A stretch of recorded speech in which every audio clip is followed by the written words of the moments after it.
Donc justement, tu as abordé un point très intéressant, c'est comment les personnes pensent en fait.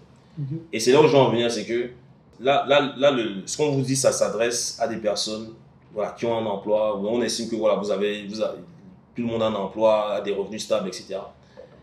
Mais c'est de vous accompagner à faire le pont, c'est-à-dire c'est comment les personnes qui ont du succès ou qui ont des résultats pensent.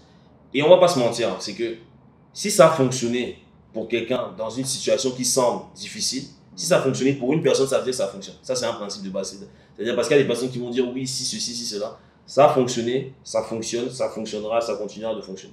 Donc, comment pensent ces personnes? Et là, justement, on en parlait, c'est que là, on était à un événement, c'était un mastermind où il y avait des milliardaires en fait dans cet événement qui venaient partager un peu comment ils investissent, comment ils pensent malgré tout ce qui se dit dans les médias et comment ils agissent en conséquence. Parce que c'est la pensée qui entraîne les actions entraînent les résultats, tout simplement. Donc là, on va pousser la conversation plus loin, comme dirait certaines personnes. On va pousser la conversation plus loin et un peu, chacun va partager comment penser, comment tu penses en fait dans une situation comme celle-ci, comment tu prends tes décisions, comment tu vois les choses, parce que certains ne vont pas comprendre comment on pense, certains ne vont pas comprendre comment on agit. Et nous, on s'inspire des personnes qui ont réussi, donc on va tout au long de la conversation, on va également vous dire, voilà, telle personne a fait comme ça, voilà comment moi je fais comme cette personne, et voilà comment vous également, à votre humble niveau, et à notre humble niveau également, on peut faire comme ces personnes. L'idée, c'est d'avancer tous ensemble et de pousser la conversation plus loin. Donc en fait, en vrai, moi, ce que je pense, et je vais résumer tout ça en une simple phrase. Si tu n'as pas de solution, c'est que tu n'as pas de problème. Donc si tu es bloqué sur un point et tu dis mais je ne trouve pas la solution, c'est que tu n'as pas de problème. Donc en gros, à chaque fois, il y a une solution pour chaque chose. Et si tu as un doute sur ça, dis-toi, il y a un mec qui s'appelle Elon Musk qui est en train de faire une fusée pour que la fusée aille sur Mars. Donc qu'est-ce que tu peux dire par rapport à ça? Donc il faut juste que tu sortes de ton environnement, de ton petit cocon, et te dire, ok, clairement, s'il y a un mec qui fait des fusées et qui fait des trucs comme ça, je pense quand même que je peux trouver un financement pour mon projet. C'est pas un truc de ouf. Et ce que j'ai appris, en tout cas, lors de ce mastermind qu'on a fait avec les multimillionnaires et milliardaires, en fait, il y a un truc qui m'a choqué. C'est qu'on a rencontré un entrepreneur à succès qui avait une entreprise valorisée à plus d'1 milliard. Et ce même entrepreneur a perdu son entreprise du jour au lendemain à cause du Covid. Et là, on se dit, c'est chaud. Moi, quand le mec a dit ça, franchement, je me disais, mais qu'est-ce que tu fais quand ça t'arrive? J'étais déjà, même moi, entré à mon niveau. T'avais mal pour lui. J'avais mal pour lui, j'étais déjà en train de me dire, heureusement que c'est pas moi que ça arrive, tu vois. Aucun sens. Mais ça, c'est la première partie. Parce qu'il y a une deuxième partie qui est de dire, j'aimerais que ça m'arrive. Pas parce que je veux la souffrance qui va avec, mais parce que je veux l'apprentissage qui vient avec. Bien sûr. Bien sûr. La réalité, c'est que tu n'auras jamais 1 million si tu ne règles pas des problèmes à 1 million. C'est ça. Donc, si aujourd'hui, tu as des problèmes à 10 000, d'abord, calme-toi, d'accord? Tu n'arrives pas à trouver un financement, calme-toi. Il y a des gens qui vont chercher des financements 10 fois plus grands et remercie la vie d'avoir ce genre de problème. Bien sûr. Parce que premièrement, ça va te forcer à trouver la solution. Et deuxièmement, ça va te positionner pour régler des problèmes encore plus gros. Tu l'as dit hier, et c'est une phrase dans laquelle je crois personnellement aussi, la vie ne te donne rien que tu ne peux pas résoudre. Ouais. La vie, tu sais, je sais de me souvenir d'où venait cette phrase, j'ai dû la voir sur Instagram, qui disait, tu demandes à la vie de te donner de la force, la vie te donne des épreuves. Ouais. Tu demandes à la vie de te donner de la sagesse, la vie te donne des problèmes à résoudre. Parce que c'est en résolvant les problèmes que tu vas développer la sagesse. Tu demandes à la vie de te donner la force des musclés. La vie va te donner des épreuves qui vont te forcer à pousser les choses pour gagner en muscle. Tu ne peux pas vouloir avoir du caractère et en même temps demander à la vie de te donner des choses faciles. Parce que c'est la difficulté qui crée le caractère. Et une fois que tu changes un peu ta perspective et tu prends du recul en te disant « je pense que j'ai un problème », la réalité c'est que tu n'as pas un problème. Il n'y a que des solutions. Et si tu ne la trouves pas, ce n'est pas difficile. Va t'entourer de gens qui ont déjà résolu ces problèmes-là. Exactement. Florian et moi, on est sur le marché canadien.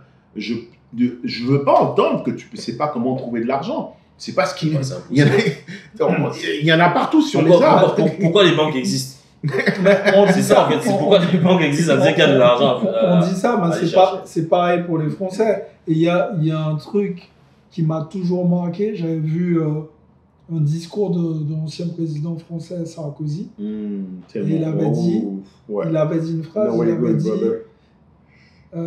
les gars, on n'a pas un problème d'argent, on a un problème de projet. Si vous venez avec le bon projet et les bonnes choses sur la table, vous allez toujours trouver quelqu'un pour vous financer. Les gens ne sont pas idiots. Demain, si tu viens avec un projet, tu n'as pas le financement, tu vas avoir un investisseur, un entrepreneur, je lui dis, écoute, par A plus B, ce sont des mathématiques. Si tu mets par exemple 1 million, tu récupères 10 millions. Tu n'as pas cet argent-là, tu penses qu'il ne va pas te suivre? Laisse-moi rebondir là-dessus parce que dès que tu te mets en mode solution, il y a des solutions. Puis il y a 3 niveaux de solutions. Il y a les solutions que tu as en toi. Elles existent déjà, tu les as déjà en toi, c'est juste de prendre la décision d'aller les chercher. Il y a les solutions que tu peux aller chercher dans ton premier cercle, des gens autour de toi qui peuvent te l'apporter. C'est pour ça que j'adore les masterminds, rencontrer d'autres entrepreneurs, partager des idées. Et ensuite, les solutions que tu peux aller chercher un peu plus loin, des gens que tu ne connais pas encore, mais que tu vas rencontrer dans un événement, dans un mastermind, dans un groupe, qui vont t'apporter la réponse. J'ai une de mes plus grosses transactions. Sarkozy a beaucoup de défauts, mais sur ce point-là, il est extrêmement bon, parce qu'il est extrêmement juste. Une de mes plus grosses transactions, c'est qu'on a acheté un terrain et on avait zéro idée de comment est-ce qu'on allait payer. Zéro, mais vraiment zéro idée. Et quand on a fait l'offre d'achat, on l'a sécurisé, on a commencé à réfléchir, on a monté un dossier. On savait que c'était un super bon deal. Et si tu as un bon deal en main, les gens vont venir à toi. Bien sûr. Si tu as un bon deal, quelqu'un me posait la question la dernière fois sur un de mes events en disant « Uriel, j'ai pas d'argent, comment je fais pour investir ?» Je lui ai dit « Écoute, déjà, va t'éduquer, va chercher de l'information, va acquérir de la connaissance. Mais deuxième chose, va chercher des deals. Je te garantis que si tu me ramènes un deal, je vais investir avec toi. » Nous, aujourd'hui, on est en mode hyper agressif, en mode acquisition, parce qu'on sait que c'est le meilleur moment pour acheter. Et du coup, si tu n'as pas d'argent, tu as au moins les ressources, tu as du temps. Donc, tout dans la vie, c'est soit tu le payes en temps, soit tu le payes en argent. Donc, si tu as un problème, soit tu mets le temps pour le résoudre en pensant par toi-même, avec les gens autour de toi, soit tu investis dans quelqu'un qui l'a déjà résolu et lui t'apporte la solution. C'est aussi simple que ça. Et pour faire le pont par rapport à ça, tu vois, par rapport au mastermind dans lequel on était, en fait, il a dit une chose qui est vraie, c'est que chacun a des problèmes. Bien sûr. Chacun a des problèmes. Donc, et plus le montant est élevé, le plus ça veut dire que tu résous des problèmes. Exactement. Donc ça veut dire quoi? Ça veut dire que la personne qui a 1 million, il a résolu les problèmes de la personne qui a 100 000. La personne qui a 10 millions, il a résolu les problèmes de la personne qui a 1 million. Donc ça veut dire quoi? Ça veut dire que le seul moyen de passer d'un pont à l'autre, c'est d'aller se frotter, d'aller chercher un peu comme ce que je dit, d'aller chercher des connaissances, de comprendre comment. Parce que chacun a des problèmes, tous. Toi, tu as des problèmes, j'ai des problèmes, tout le monde a des problèmes. Les ceux ici présents qui filment ont des problèmes également. Vous également qui nous écoutez, vous avez des problèmes. Comment résoudre le problème? Ouais. C'est ça le truc. Parce qu'il y a des personnes qui vont dire oui, j'ai des problèmes, ça ne fonctionne pas. Mais non, si quelqu'un est si toi tu as 100 000, l'autre a 1 million, ça veut dire qu'il a résolu ton problème de 100 000. Donc maintenant, comment résoudre le problème? C'est aller comprendre comment le problème a été résolu. Ouais, et je vais rajouter un truc à ce que tu dis qui est très puissant. En fait, j'ai remarqué, enfin, les gens ils disent souvent, ouais, ils ont des problèmes. Et là, je vais parler des salaires. Celui qui travaille, par exemple, au McDo, et n'y voyez rien de péjoratif, il faut que tout le monde travaille. Moi, j'ai un ami qui travaille au McDo qui est millionnaire. Attends, je viens. Il est millionnaire. Et il fait quoi? 1500 de salaire te permet d'aller chercher 100 000. Il achète un appartement par an, terminé en 10 ans, il a acheté pour 1 million, tout simplement. Okay. Mais attends, moi je vais rebondir sur une autre chose. Celui qui travaille au McDo, qui par exemple va faire une tâche, retourner des steaks et qui va être payé 1300 €, il va se plaindre peut-être, il va se dire ouais, je gagne pas assez, etc. Mais en fait, il faut savoir que ce qui fait qu'il ne gagne pas plus, c'est parce que retourner des steaks et préparer des sandwichs, c'est pas une tâche à haute valeur ajoutée. Énormément de personnes peuvent faire ça, que ce soit vous et moi, on peut tous retourner un steak et faire attention pour qu'il ne se crame pas. Ensuite, investir dans l'immobilier, par exemple, et investir simplement, déjà, on perd une bonne partie de la population parce que certains vont se dire « Ah, mais ça coûte cher, j'ai pas l'épargne et si je me plante ?» Ok, ceux qui auront investi, ils vont sortir du lot. Ensuite, on a une troisième catégorie de personnes. Ceux qui vont investir, mais qui vont réussir leur investissement. Ceux qui vont investir et réussir leur investissement, c'est encore un autre niveau. Et en fait, plus on monte dans l'échelle, ce qui fait la différence, c'est juste ton niveau de connaissance. Et plus ton niveau de connaissance est élevé, plus tu résous des tâches complexes. Et plus tu es payé pour résoudre ces tâches complexes. Donc en fait, c'est ça en fait. C'est comme ça que je vois les choses. Puis moi, je vais dire quelque chose qui va peut-être en vexer quelques-uns. Si tu t'y reconnais, tu m'excuseras, mais souvent c'est la réalité. Si aujourd'hui tu n'as pas un revenu, puis ce que je vais dire est brut, mais c'est ma conviction profonde. Si tu vis au Canada, par exemple, aujourd'hui, et que tu ne fais pas 100 000 de salaire après 10 ans de vie au Canada, c'est un choix. Ce n'est pas une fatalité. C'est un choix. Tu as choisi d'avoir cette situation. Pourquoi?